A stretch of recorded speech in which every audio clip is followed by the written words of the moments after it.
Sports talk conversations with a good laugh mixed in. This is the Sports Talk with Thetford and Ashby podcast from Double T 97.3, presented by Cantex Roofing and Construction. I'm Mike Hebert, owner of Cantex Roofing and Construction. Every day is game day, and we'll get it right when it comes to your roofing, construction, windows, and mirrors. Call Cantex Roofing and Construction today. Together, we are one serving you. Okay, just last night I had dinner with Daryl and Bunny Bednars of Bednars and Associates, and let me tell you what, if you get the opportunity to do it, and you do have the opportunity to let them shop your insurance for you, they'll let you know. If you've got a good deal, they'll let you know. You don't have a good deal, they'll let you know. And you farmers especially, they're a special bunch. Let me give you the phone number for Bednars and Associates. It's 771-1883. And they have a gorgeous office out there at 125th and Quaker Avenue. All right, let's see. We got Will Culpepper now, but he's going to have to come over here and sit down for this thing to work. And we're going to talk to him. And we're going to get hold of, have you ever heard of Wes Kittley? Coach Kittley? Coach Kittley. Oh, yeah. He's at the Big 12 tournament, Big 12 track meet. And we're going to have him on here in a second. We're going to get you some headsets so that you can hear Coach Kittley. But anyway, Coach Kittley's one of the special guys that, and it works out good for his sport. Obviously, baseball, football, basketball, you can't hardly talk, while your deal's going on. And track, you're just sort of you're off over there, and the kids are He's kind of just wandering doing their around things. Yeah, he does a little wandering around. So. But I'm curious to see how it went. I think our high jumper might have won. I was watching it last night, and our high jumper was in first place. So, have you ever asked him who he go ahead and call him. Who he likes to watch the most? Which event? Yeah, what event does he like to watch the most? I would think the event that we're best at. Yeah, probably. And our girls sprinters did not do well. I mean, it wasn't like they got nosed out at the wire. Yeah. They just didn't. I don't think we qualified a girl. I think track's just one of those deals too. Like, if you just have a bad day or something like that, or sore, or or a little injury or something, because you're dealing with tenths of a second. In baseball, you can play through a lot of injuries. Football, you can play through a lot of injuries. Track, if you got a little tweak in your hammy or something like that, it's not going to translate into winning any kind of races. So anyway, I think we've got Coach Kittley. Coach, you don't know how much we appreciate you doing this, because not many coaches would right during their event, take the time to talk to us, and we appreciate it. Well, you're most welcome. It's great to be with you guys. I'm just glad that I get the opportunity to do it. David has left and gone to do the Estacada baseball game. Will Culpepper is here filling in for David. So if you hear a voice you don't think is David's, you're right. It's not David. He's better on the radio than me, but I'm better looking. So there you go. That's a win. Let's go with that. And the people at the TV that are watching on TV know that Will's teasing. Absolutely. Hey, Coach, I watched a lot of the meet last night. Did our high jumper wind up winning? He did. He jumped 7.3, and just, I was really, really proud of him. He came through in the clutch, and we got first and fifth there, and that really helped us with our team. Get off to a good start. Yes, absolutely. Well, and then we had a girl win hammer throw. That's not something we're not a traditional hammer throwing school.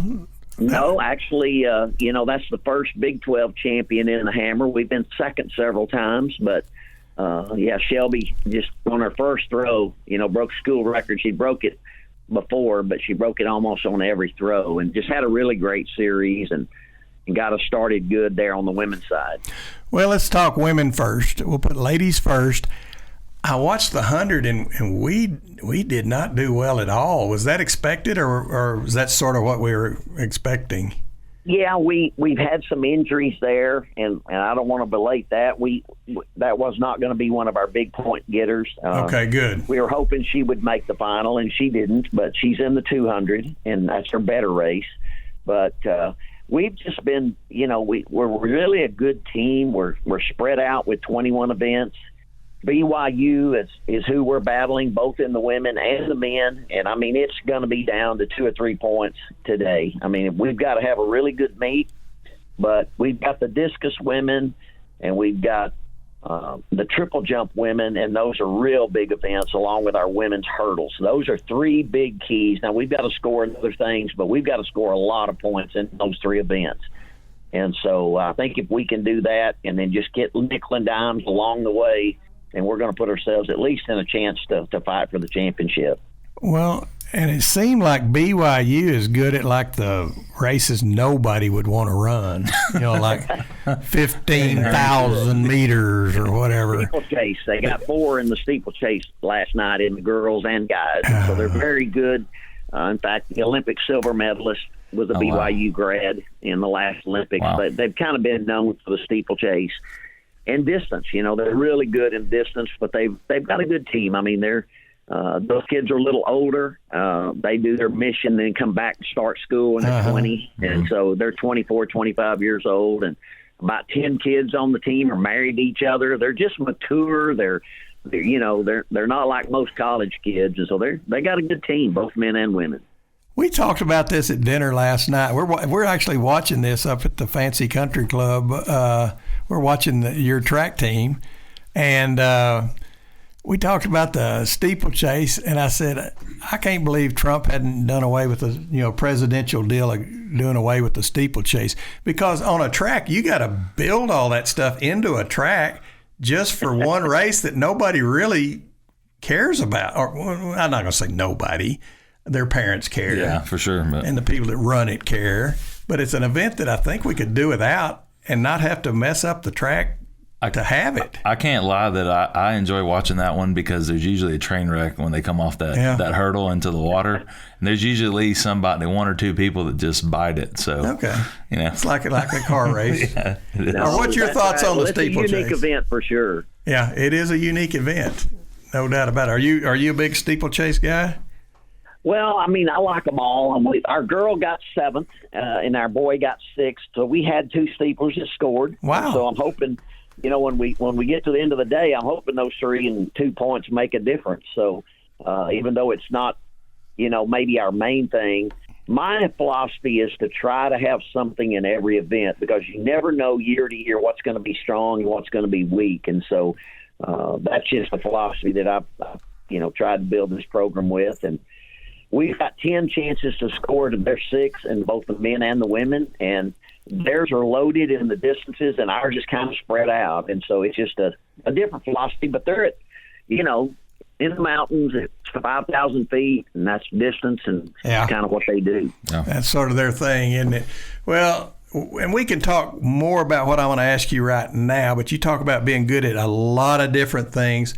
Are we going to be able to continue to do that in the world that it looks like we're wandering into with our athletics? Are we going to be able to have a spread out, diverse bunch of tracksters, thin clads? Well, it's definitely going to change. No, you're exactly right. I mean, I'm going to try. Being a state school, I think, we don't cost as much as Baylor and things like that, but that was our advantage in the old days. We could get walk-ons and small scholarship kids because it's cheaper. And no, I mean, when you cut the roster, I mean, unfortunately, last week was a tough week for track and field. We cut about 20 girls and 20 guys, from the team going into next year because of the new rules. And so it's going to change Coach Kittley's mindset. I mean, it's all about quality now. It's all about just getting, a smaller team, and you're going to have to pick and choose. And I'm not going to be able to have, 3 or 4 javelin throwers and 3 or 4 steeplers or 3 or 4 discus throwers. Those are one event type things. And so, we've got to change our mindset a little bit. And you're going to see weak events, I think, in certain events, and real strong events in some others. And that's just the world we live in now. Well, in the old days, they'd post a list, and if you were on the list, you could come back the next day and suit up. And if you weren't on the list, you just wandered off into the abyss, started smoking in the alley and things like that. But did you sit down with each of those 20 men and 20 women that you had to move on, or did you post a list? Yeah. Our coaches. I mean, some of my coaches helped me with some of them. We had so many. We had finals last week and the last week of school, and so. The directive from the House settlement, which still hasn't been signed off on, but the whole idea is we're paying $20.5 million to football and basketball pretty much, and the NCAA. It's not the judge that rules on this. This is the NCAA, and actually even the Power Four is like, we need other sports to be cut down so that we can afford the extra $20 million, and I get it, but it just happens to be my sport's one of those that doesn't make money, and we're gonna have to trim it down. Yeah, well, I hate that. All right, back to today. Yeah, are we in good shape right now? And, you always say we're trying to fill lanes. Did we fill some lanes? Are we in good shape, men and women? We had a little bump in the men's 400. I was real disappointed. We only qualified one. We had one of our kids was kind of a tactical area, led the whole race, and there's 6 heats. When you have 16 teams now, there's 6 heats maybe of the 400. Well, the heat winner goes, and our kid got second, thought he was safe, and he wasn't, and so that was real disappointing. But if we have a good day, I mean, I've got it at 5 to 10 points between BYU and the men, and I've got it between 4 to 5 points in the women. Wow. It's just that close. Wow. And we got to have a great day. Can we do it? Absolutely. And we're planning on it. But it's going to be tight, and we've got to have some good things happen. There's 3 big events for the women, as I said, triple jump and discus and 110 or 100 hurdles. Hey, we have to be big there. In the men, we've got to be the 110 hurdles, the 200, and probably the discus also. But we've got a little triple jump, and we got pole vault. We've got a few more things that we can get some points in, and we'll just see how it goes. But we got to show up, and I feel our kids are ready, and they know what's on the line. We'd like to do this, man. We won indoors men and women, and we'd like to win outdoors men and women. Oh, you bet, awesome. Without a doubt. Well, we appreciate you being real quickly. One more question. Out of BYU's, how many points is it going to take to win it? 70? I got about 125. Wow, somewhere okay. in 125 in both. I think about 125 to 130 is going to be somewhere that you can win, but we'll see. I'm just curious for my own knowledge here. Of BYU's, let's say they get 125 points. Yeah. How many of them would be what we'd call distance races? Oh, nearly all of it. Wow. Yeah. Wow. Well, I think they need a different sport. They scored 20-something in the steeple last night, both of them, and then they're going to get a bunch in the 1,500 and the 800 and then the 5,000. So, when you put those events out there, they're getting the majority of their points there. Yeah. They've got some good field events. They had good javelin, and they had good, those odd events. That's what they're really good at. I was about to say. Looks like that's their strategy. They're not very good at stuff you'd actually want to go watch. Yeah, they have no 100, no 200. Wow. They do have 2 400 guys. They have a good mile relay, believe it or not, but 4x1's not great. So they just specialize in really about the 800 up and field events. Could the men and women come down to the mile relay? Absolutely. Okay. We could. Okay. All right. It won't surprise me one bit, and we're really even on both sides. So what time will that be? If we get that option, I'd take it. Okay. What time will that be?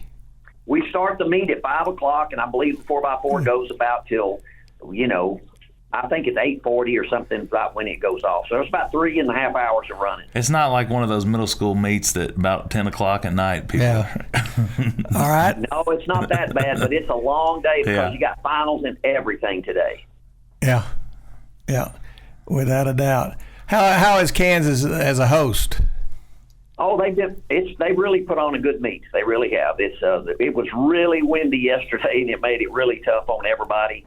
But today's supposed to be 5 to 10 mile an hour wind and 80 degrees, so it's 85. It's going to be nice. Do they ever contemplate on like a really windy day, like wait until the next day for the pole vault? Well, they made runways on their facility that is east and west and north and south. So we lucked out yesterday, and they had to go west. They never get west wind here, they say, but they had to get at about 20 to 40 mile-an-hour gusts. So, oh, wow. Coach, have a big day today. And we got to. We're all pulling for you. I'm going to try to get them ready to go, and hopefully we can pull this thing off. Okay. All right, Coach. All right. Thanks again, Coach.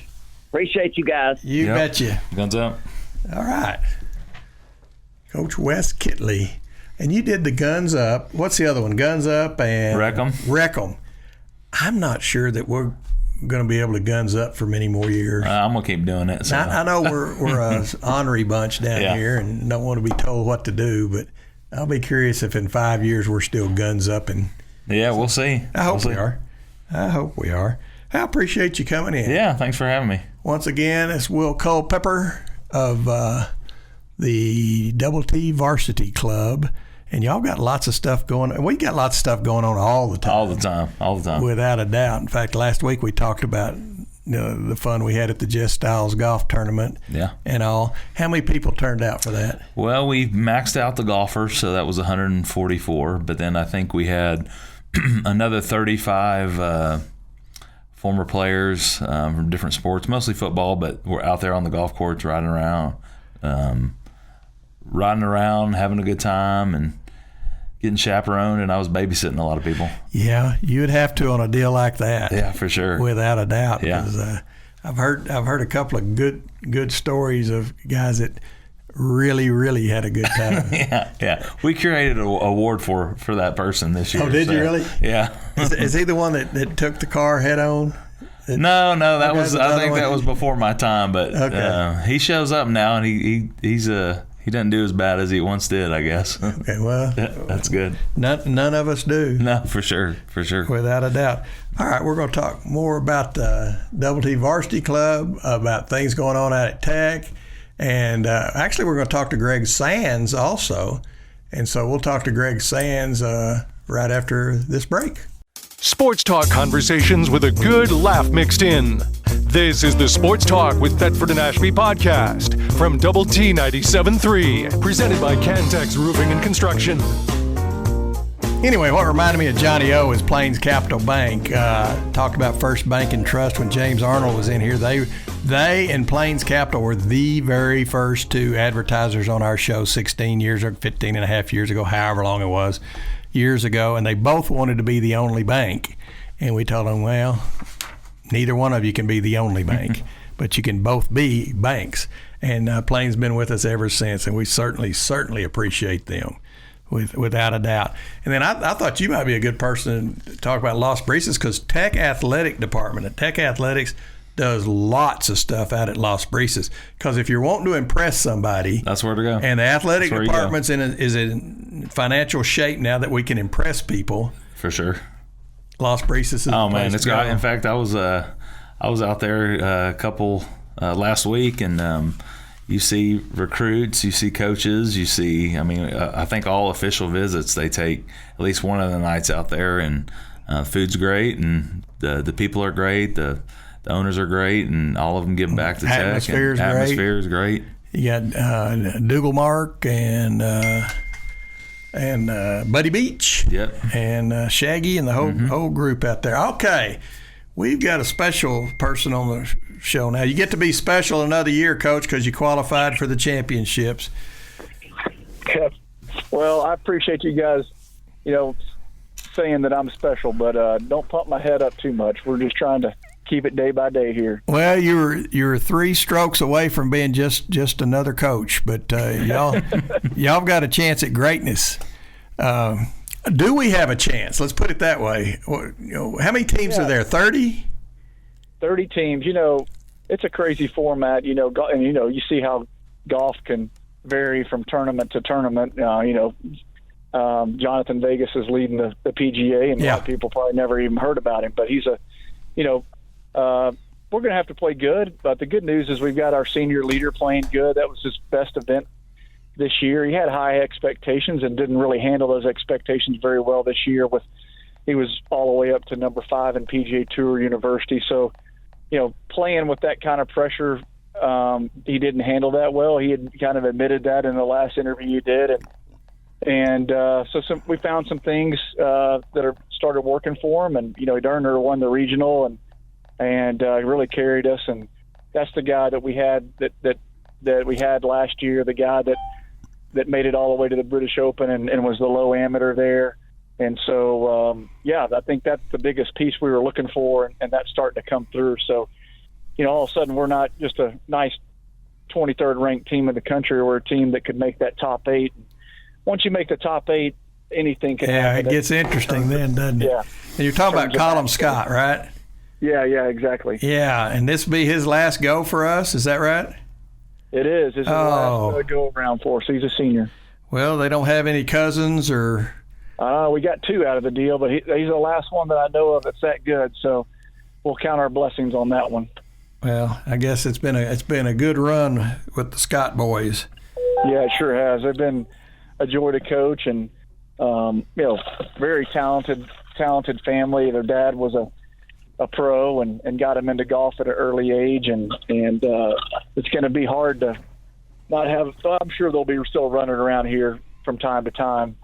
Sandy still comes in town and practices, and so we've been able to see him a few times. He's on the he was on the PGA Tour, Latin American Tour, but he got all the way up to the Korn Ferry status, and still comes in. And a lot of guys in the community are still supporting his career, so he still kind of calls this his second home.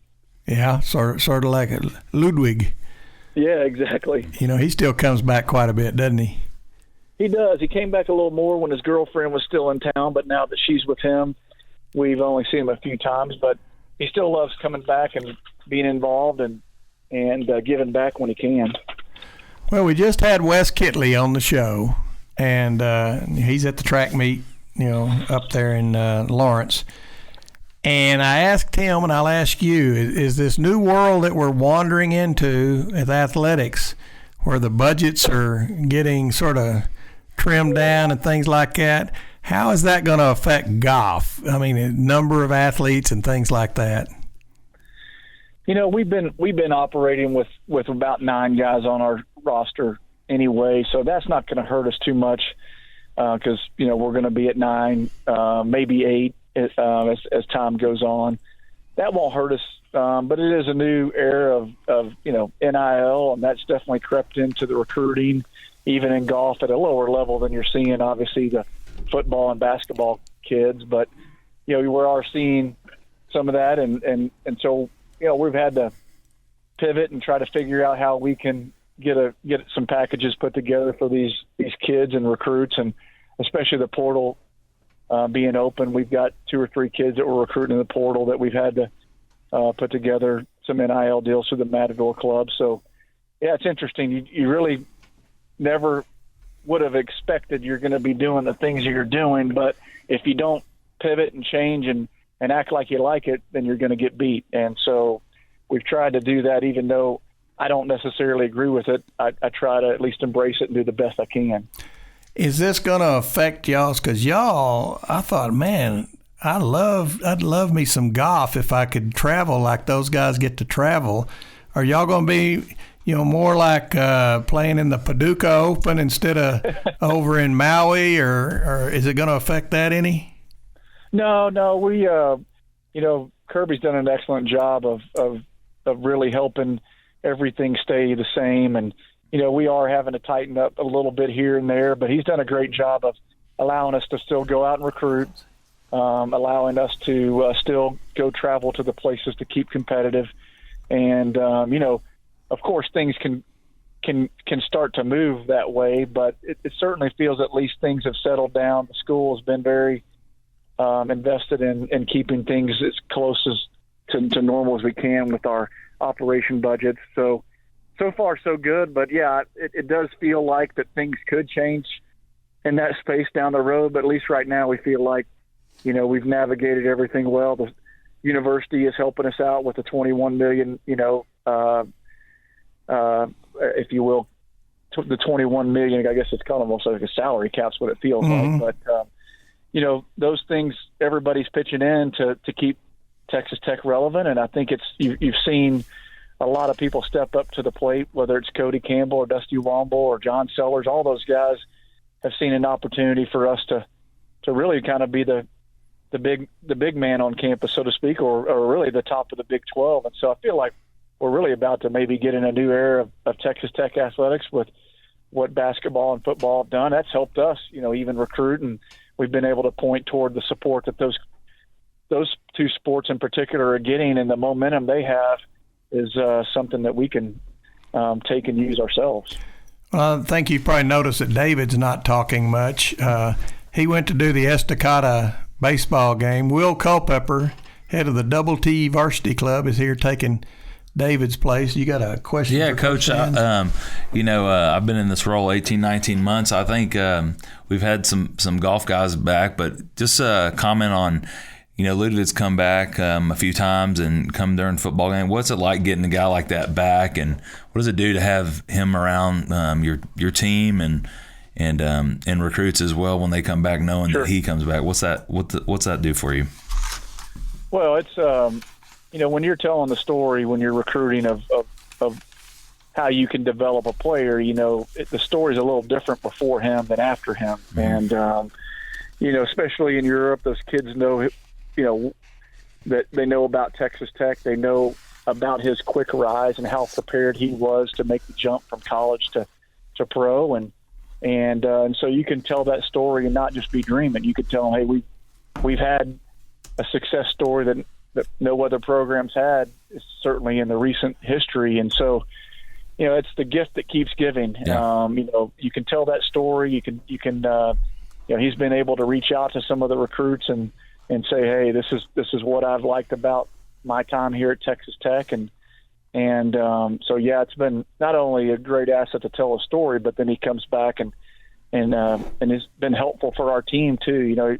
He came back in town in the March before he went down to San Antonio to play in that PGA Tour event, and even helped Callum find something with his golf swing that he saw that looked a little different. And so, when he tells you something, it's a little different than the same coach is telling you something day in, day out. And so he's got that platform that makes a difference in a lot of areas of what we're doing. All right, Carlsbad, California. I'm assuming we have not played there, or have we ever played there? Yeah, we played there last year. Texas is involved. John's done a good job. John Fields is the head coach at Texas, and his dream, after we've been switching the national championship from course to course, his dream was almost to create an Omaha experience for golfers, mm-hmm. A place that maybe we can stay from here until the rest of time. And so some people that were connected to the Omni hotels, or an Omni Carlsbad there, and he's put together some people that have backed it, and they put together a package where the kids can stay at the Omni there at the hotel, and we roll out of bed and play a really good golf course. And the one thing that we've been navigating is Golf Channel, and they wanted a place with good weather and a place on the West Coast so they can televise that thing. And when you televise it at 3:00 there, it's 5:00 here and 6:00 on the Eastern. So it checked a lot of boxes from the Golf Channel standpoint. And so they've done a good job. This is year 2. They're hoping this will be, again, kind of like the Omaha for men's golf. But time will tell. The golf course needs to continue to stay a championship level, and it was in year 1. And we were able to play there. We just missed the top 15. They cut to the top 15 after 3 rounds. Last year we barely missed that. And so we've got a few guys that have played around there that are on this team, and that'll help having at least a few guys that have seen this golf course. So hopefully we can get in that top 8, which is after 4 rounds, you've got to get in the top 8 then it turns to match play. And then it's just head to head, it turns into, me versus you for a point, and try to get to 3 points. That was 3 years ago we made the match play, right? We made it in 2015. I'm sorry, 2019. That is the last time we made it. So it was a few more years ago than that. But yeah, we made it. It was when it was in Phoenix, and when Ludwig was a junior. We missed it his senior year, and played the number 1 team in the country, Vandy, and had the lead in all of our matches. Small leads at the turn, kind of let that slip away. It was a heartbreaker, but it was, it was a story that you can tell these kids and a bar that's been set so these guys know that we can do this. We've made it 3 times to the 8 before, and the goal of this team is to make that 8. And again, once you get to the 8, really anything can happen because match play is a way different animal than stroke play. All right, tell me again when that is. Yeah, we're leaving Tuesday, but the first round of stroke play is Friday of next week. Will you get to play the course once or twice before? Or? Yeah, we're gonna play a fresh round on Thursday. Okay. So we'll fly in Tuesday. We'll probably find just a random course or a range just to kind of knock the cobwebs off on Wednesday to play the official practice round on Thursday, and then the first round starts on Friday. Okay. Well, we look forward to that, and we, as always, appreciate your time. Hey, absolutely. How's the boys' team doing? Yeah, my son Harrison, he pitched. He's not a day one pitcher, but he actually got to pitch this morning and probably had his best game. So it was fun to watch. It was, I thought you had a little extra skip in your get along. That's yeah. It's fun morning. I'm the third coach because I'm never there. I'm in and out, but the head coach has let me be a part of the staff, and it's been a lot of fun to take my mind off things and be involved in 12-year-olds' lives. It's a lot of fun. Yep. It's still a game at that age, and I like being a part of that. That's what I did with Taylor's bunch. I was the second assistant. So Go talk to Ronnie about the lineup and go talk to Vicky about that, and I'll be over here hitting ground balls. So. Exactly. I did find myself jumping out of the dugout on a bat and calling like, what am I doing? That's not my nature. Yeah, exactly. So hey, it's all great letting the boy play baseball, but do not let him go very long without swinging a golf club, because I can't rustle up a game of baseball, but I can sure get a game of golf. Well, the reality is he actually kind of got the golf bug about 6 months ago, and I think the days of baseball are winding down. I can tell he's asking me more and more to go to the golf course than he is going to throw catch. So we'll see. I'm trying to stay out of it, but there you go. Certainly it's got the golf bug at the moment. All right. Good luck next week. Thanks, guys. I appreciate it. Appreciate you. Coach. You bet. Guns up. All right. Or what was the other one? Guns up and Wreckham. Wreckham. Why I can't remember Wreckham. Yeah. They're both sort of violent, aren't they? I like that though. Guns up and Wreckham. Yeah, for sure. Okay. Now then, let's talk about what's going on with the Double T Varsity Club. I always call it the Letterman's Association. You can call it whatever you want. Because it was forever. Yeah, for sure.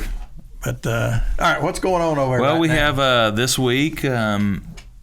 You should hear the announcement of the Hall of Fame class for 2025. Which give us a hint.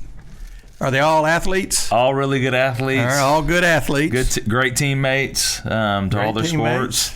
Handle themselves the right way. So exciting. Did you ever find my vote? Because I voted, and then I was going to write down who I voted for, and I couldn't get back in to get it. I guess once you vote, don't let you back in. No, I couldn't find it, but I know who you voted for. Okay. Baseball guy first, for sure. Well, I spread it out. Yeah, you did. You spread the love. I spread the love on the boys and the girls. Yeah, you do, for sure. And that's a neat deal and a neat event. And you're going to announce it this week? This week. Oh, man. It's in Dowdy's hands now, so he'll be the one that whatever day he wants to do it, he'll announce it. I tell you what's neat is, just like we're on the LISD board, and you start thinking, well, we're out of. You're not out of. Oh, never. And you're a long way from being out of great athlete. Oh yeah, you're always behind. So the class will go in, and there'll be people that say, "Man, why not this person? Why not that person?" And you're patient. Just be patient. It'll happen. Yeah. So that's right. We're not going to leave anybody out that deserves to be in. All right, we'll be back and talk more right after this. All right.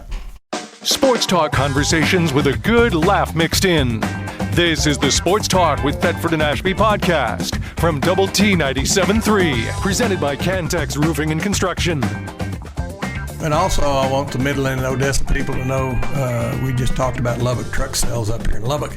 And let me tell you what, they got a 26 bay. You can be tooling around. A lot of people don't necessarily need to go buy a truck or a trailer, but they have one and it breaks down.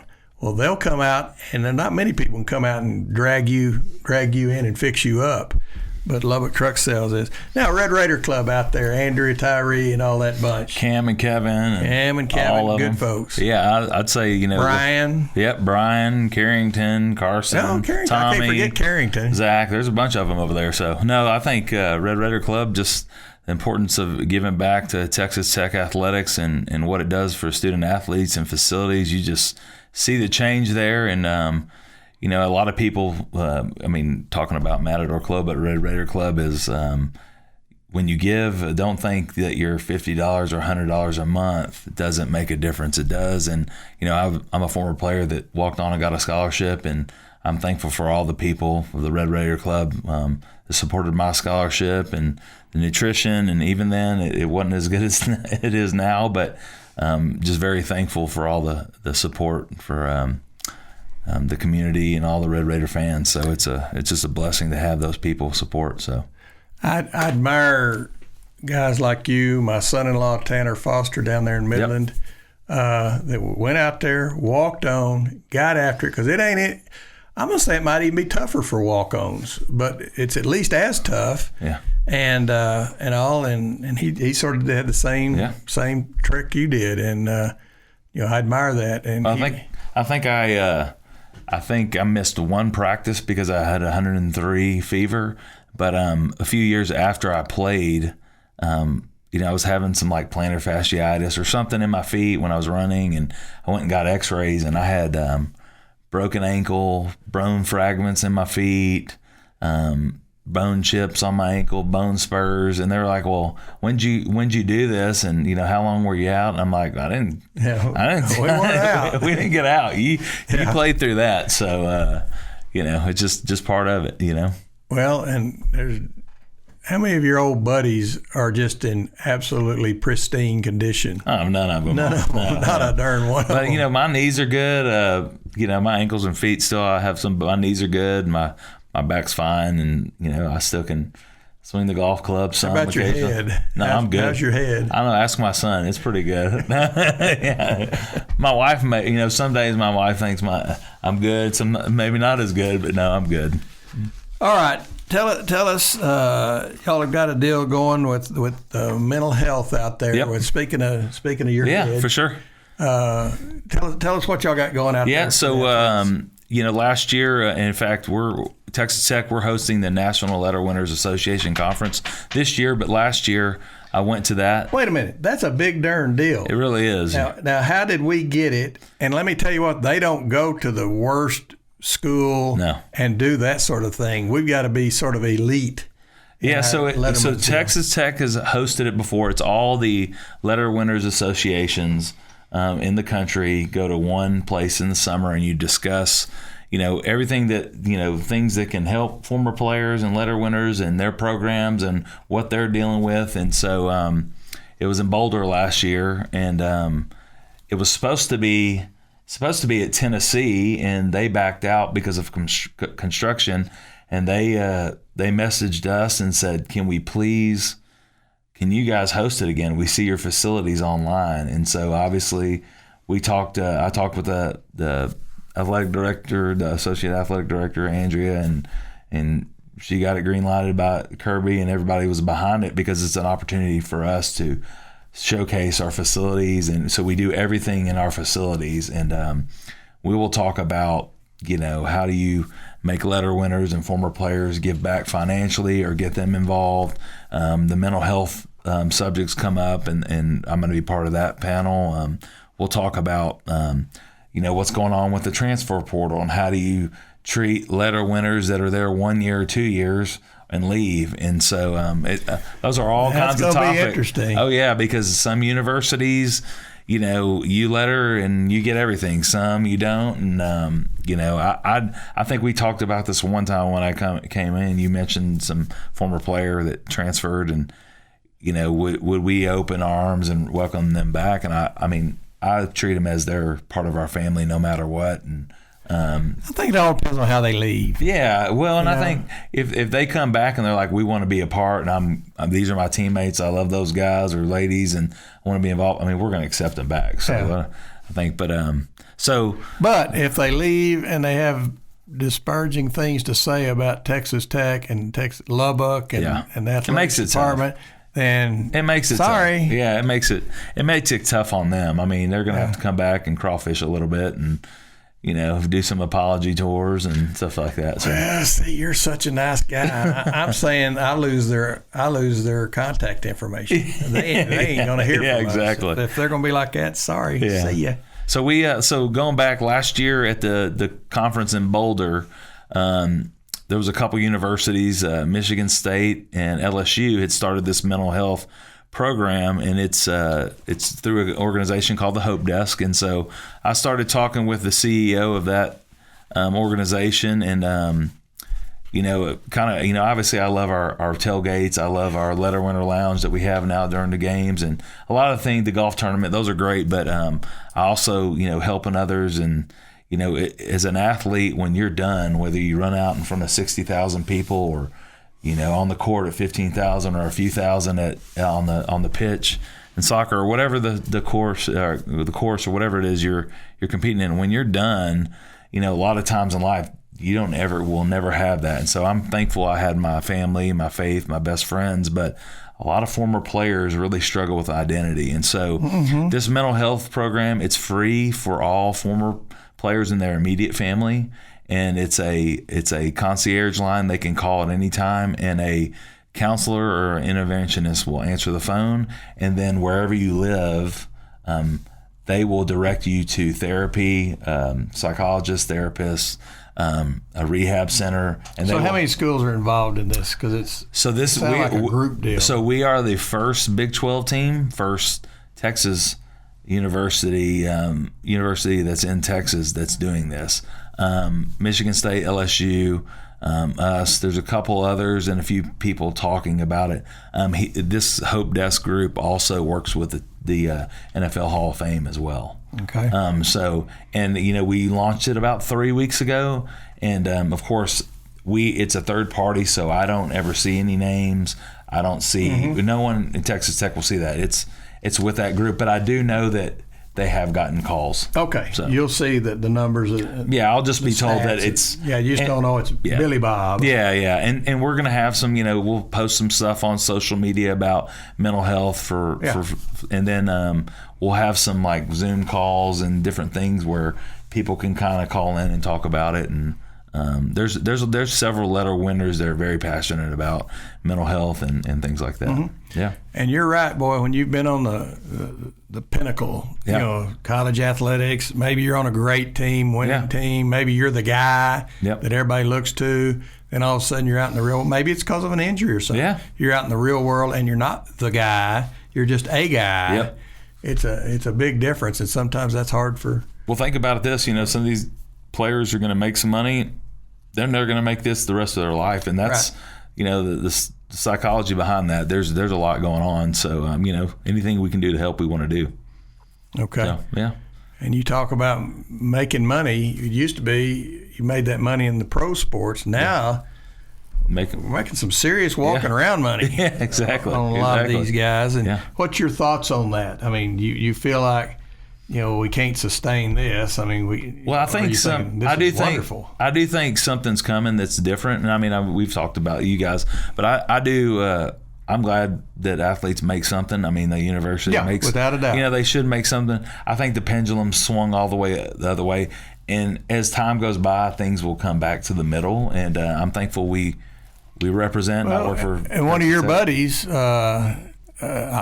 and Cody Campbell are buddies, aren't you? Yeah, all definitely. Right. Okay. Is going to be on a committee, and you said they've already met? I think they've already met. I mean, I saw that online, but I think he and Saban are already talking, and I'm sure they're going to add some people to that. Well, I think Tuberville will be on there. I'm sure. Simply because, you can't coach a national championship football team and several different universities and not be somebody – because, in the Senate, there's not that many people that have that kind of resume. And I think, I know most people have probably read Cody's articles in The Athletic and the different places, but, when initially that deal came out, there were comments online about, oh, well, he's just this, oil and gas guy. and they don't know that, he was as a player, a grinder, and worked his way into a role, and so he has the experience from student athlete, but also he talks a lot about the Olympic sports, about how important they are, and in the other sports, they're how, not just the big two, if you say, how important they are for the community, for those as student athletes. And so I think you see his approach, whether it lands on that or something else. I think they're thinking about all those things. They're not just thinking about the top two or how can this be sustainable, because the importance of it for athletics for Texas Tech or any other university in those cities is just amazing, and we got to keep those going for these communities. And what they're going to run into is trying to figure out a way to keep Title IX happy and all, because when you're talking about the revenue sports, most of them aren't the girls' sport. In fact, the only ones, football, men's baseball, men's basketball. That's the only two.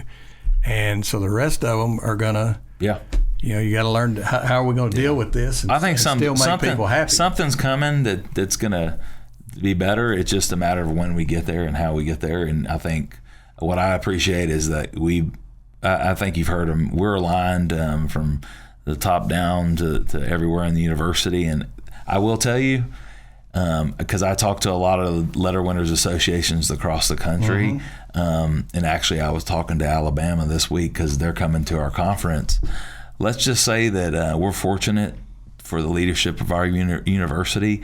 It's not like that everywhere, and I would, that's a kudos not only to our president, our chancellor, our regents, the foundation, the athletic director, but it's the fan base, it's the people that have committed to Matador Club, Red Raider Club.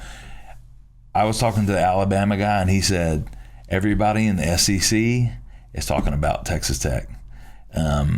Everybody within Alabama, they're like, how are they doing it, and what are they doing? And so I would just encourage you, continue, if you're supporting, continue to do that, and grab a friend, grab a family member, grab another person that's graduated, and show up to events, come back to games, give when you can, because giving's not always financial, but it's not financial as well. So we got to have people to do that. But when you come and you show up, that's just important, is giving back. Well, and then a second ago, you sort of did the Red Raider Club spot, and the Red Raider Club's always been an integral part of Texas Tech. But I don't think it's ever been any more important than the time period that we're coming into. Yep. So you talked about Kevin and Cam and Andrea and Brian, that whole bunch of folks. Who'd I miss? Carrington, Zach. Carrington, I can't forget Carson. Forget her. Yeah. Tommy, all of them. They've always been big time important, but never like they are right now. So anyway, but we're about to wrap up. We are going to come back and have a couple of minutes, but we're not going to come back. We're going to leave, and when we leave, we're gone. We will see y'all next week with more Sports Talk with Thetford and Ashby. You've been listening to the Sports Talk with Thetford and Ashby podcast from Double T 97.3. Catch the show live Saturday mornings from 9 to noon on Double T 97.3 FM or on the Double T 97.3 mobile app.